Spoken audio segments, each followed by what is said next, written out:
कुछ बातें सुनने में आसान लगती हैं, लेकिन उन्हें अपने जीवन में उतारना सबसे कठिन काम होता है। आज की कहानी सिर्फ कहानी नहीं, एक ऐसा आईना है जो आपको आपके शब्दों की ताकत और चुप्पी की गहराई दिखाएगा। कम बोलो, यह सिर्फ एक सलाह नहीं है, एक साधना है। और इस साधना की शुरुआत होती है मौन से। गांव का शांत दृश्य, वृक्ष के नीचे गुरु ध्यान में लीन है, पंछियों की आवाज, हवा की सरसराहट। एक युवक जोशीले अंदाज में आता है, सांसें तेज हैं, और वह कहता है, गुरुदेव, क्या मैं आपसे कुछ पूछ सकता हूं? गुरु आंखें खोलते हैं मुस्कुराकर और कहते हैं, बोलो पुत्र, क्या मन में है? युवक कहता है, मैं चाहता हूं लोग मेरी बात सुने, मेरी इज्जत करें। मैं अच्छा बोलता हूं, फिर भी मुझे कोई गंभीरता से नहीं लेता। मैं कुछ गलत तो नहीं करता, फिर ऐसा क्यों होता है? गुरु धीमे स्वर में कहते हैं, क्या तुम खुद को सुनते हो? युवक हैरानी से कहता है, गुरुदेव, मैं समझा नहीं। फिर गुरु कहानी के रूप में उत्तर देना शुरू करते हैं। एक बार एक युवक था जो हर किसी से हर समय कुछ न कुछ कहता रहता। उसका मकसद बुरा नहीं था, लेकिन उसे यह समझ नहीं था कि हर जगह बोलना ज्ञान नहीं, शोर बन जाता है। धीरे धीरे लोगों ने उसकी बातों को अनदेखा करना शुरू कर दिया। जब शब्दों की बाढ़ आती है, तब उनका मूल्य डूब जाता है।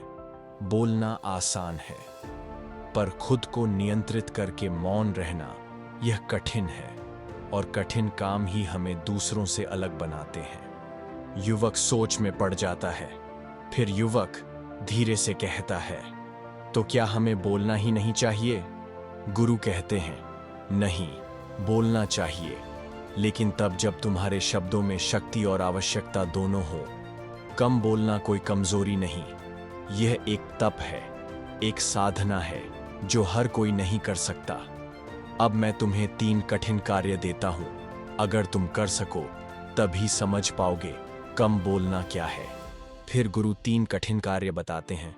गुरु कहते हैं, पहला कार्य, पूरा एक दिन मौन रहो और सिर्फ सुनो। किसी को टोकना नहीं, जवाब नहीं देना। तुम्हारा मन छटपटाएगा, लेकिन वही असली परीक्षा होगी। दूसरा कार्य, जब तुम्हें लगे कि तुम कुछ जरूरी बोलने वाले हो, पहले 10 बार गिनो, फिर सोचो, क्या वाकई बोलना जरूरी है? तीसरा कार्य, हर दिन एक बार अपने बोले गए शब्दों का मूल्यांकन करो। क्या तुमने किसी को बिना मतलब के टोक दिया? क्या तुमने किसी बात पर चुप रहकर किसी को बेहतर समझा?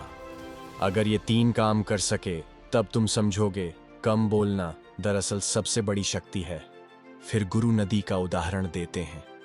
गुरु कहते हैं, क्या तुमने कभी गहरी नदी को देखा है? युवक कहता है, हाँ गुरुदेव, वो बहुत शांत बहती है। गुरु कहते हैं, शांत लेकिन शक्तिशाली। जो उथल्ले होते हैं वही ज्यादा शोर करते हैं। गहराई खुद बोलती है, बिना बोले। इंसान की असली पहचान उसके मौन में छिपी होती है, न कि शोर में। युवक को आत्मबोध होता है, और फिर युवक कहता है, गुरुदेव, मुझे अपनी गलती समझ में आने लगी है। मैं दूसरों पर प्रभाव डालना चाहता था, लेकिन खुद को समझना भूल गया। गुरु सिर हिलाते हुए कहते हैं, जो खुद को नहीं समझता, उसका कोई शब्द असरदार नहीं होता। हर शब्द से पहले खुद को समझो, फिर बोलो। शब्द हथियार भी हो सकते हैं, और दवा भी। ये तुम पर निर्भर करता है कि उनका इस्तेमाल कैसे करते हो। गुरु अंतिम संदेश देते हैं, याद रखो, कम बोलो ताकि लोग तुम्हारी बात को गंभीरता से लें। जब बोलो तो ऐसा बोलो कि वो सीधा दिल में उतर जाए। मौन केवल चुप रहना नहीं है, ये आत्मनियंत्रण की शक्ति है। जो ज्यादा सुनता है वही ज्यादा समझता है, और वही सबसे तेज चलता है। और सबसे बड़ी बात, ताकतवर वही है जो खुद को रोक सके। युवक गुरु के चरणों में झुकता है। फिर युवक नम्रता से कहता है, गुरुदेव, आपने मेरी आंखें खोल दी। अब मैं कम बोलूंगा और ज्यादा समझूंगा। आपके बताए 3 कठिन कार्य मैं पूरे करूंगा।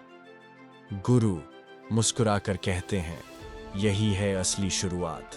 जब शब्द सिमटते हैं तब आत्मा बोलती है। इस दुनिया में सबसे बड़ी सफलता शांति में छिपी है, और शांति वहां आती है जहां मौन होता है। कम बोलो, गहराई से सोचो और सही समय पर बोलो, यही सफलता का रहस्य है। अगर इस कहानी ने आपको कुछ महसूस कराया हो तो इसे अपने जीवन में उतारिए और उन लोगों के साथ शेयर कीजिए जिन्हें इसकी जरूरत है। ऐसी ही और प्रेरणादायक कहानियों के लिए जुड़े रहिए। स्ट्रेंथ ऑफ माइंड, जहां हर कहानी आपके विचारों को शक्ति देती है। वीडियो को लाइक करें, सब्सक्राइब करें और बेल आइकॉन दबाना न भूलें।